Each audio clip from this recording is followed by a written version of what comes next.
What is the worst thing that your inner critique has told you? That I'm around for comedic relief. Only. So nothing I really have to say about anything of substance or about myself doesn't really matter because I'm here to help others and make others laugh. Why would someone else care what you have to say? It's a burden to ask for compassion when it's about you. You just sound self-obsessed and you're monopolizing the convo. My mom did that my whole life and I don't want to be like her. While taking my pain meds each night, I have to fight back that little voice telling me I would stop being a burden on society if I just took the entire box. And then I wouldn't have to worry about waking up tomorrow.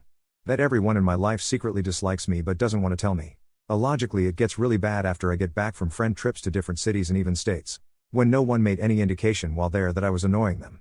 And had very heartfelt goodbyes from everyone. Currently dealing with this after an extended weekend trip. That I'm too much for anyone to handle long term. So I can never find love. And my friendships are doomed to failure. It's nonsense. I'm a compassionate, intelligent, versatile, talented, loving person who has a ton to offer in friendships and in romantic love. I'm intense. Absolutely. So there are plenty of people I don't vibe with. But that's not a reflection on my value, it's an inevitably of life. Not even my inner voice. Because I often say it aloud when I am alone. I even make it into little poems or songs. Fat cow. Fatso. You are such a failure. Stuffing your face is more important than your health or your children's happiness. You deserve this loveless, abusive marriage. You could have had everything.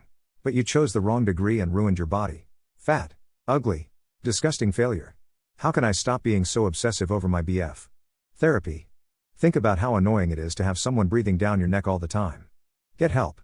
In no way is this healthy. Talk to a therapist. Medicinal weed could help you relax and think about other things. I'd rather think about honey buns and quesadillas than to wonder about anybody else. Sometimes at least. Definitely see a therapist. It sounds like you have an unhealthy attachment style. I struggle with this too. I have been with my boyfriend for 5 years and our biggest problems have been because of me smothering him.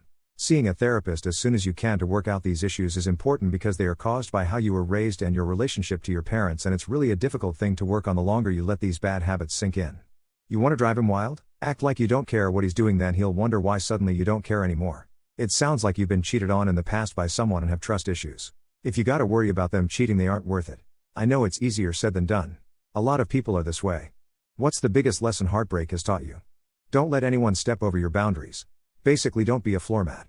I did this when I was married. I kept on giving in to her demands even though I didn't want to do them. I just gave in because if I didn't it would escalate into a huge fight. Now with my current GF I set boundaries and never ever let her cross them.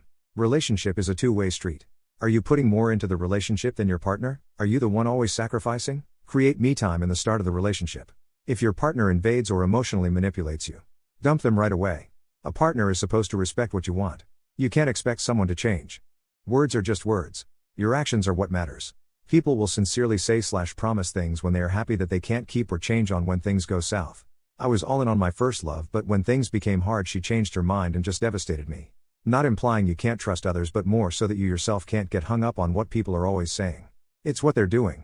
Step back and try to really understand what is really happening and how you feel about the relationship.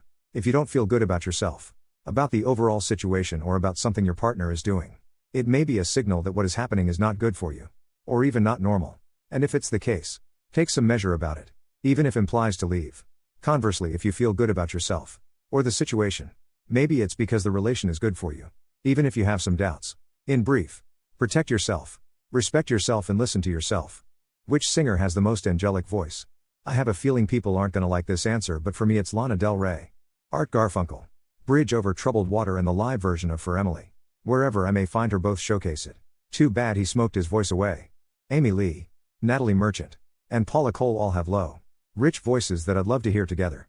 Amy's harmonies, though, are my favorite. Goosebump territory. Also Origa. For her Ghost in the Shell, S.A.C. theme. Depends on how do you think angels sound. For me it's Tom Waits, as you can imagine. Angelic perception will and should differ between the people, as that's subjective option, not an objective quality. If it's specifically angelic, I feel like Liz Fraser from Cocteau Twins and that guy from Sigur Rós are strong contenders. Cecil Shirshabu. She did the vocals for the Titanic soundtrack. No lyrics.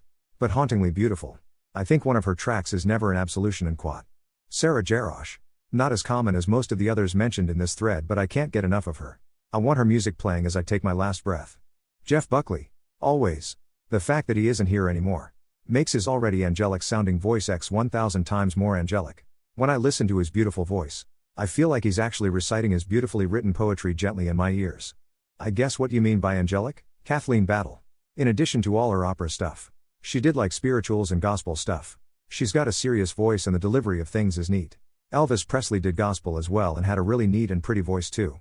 But Kathleen Battle is just a different level of things.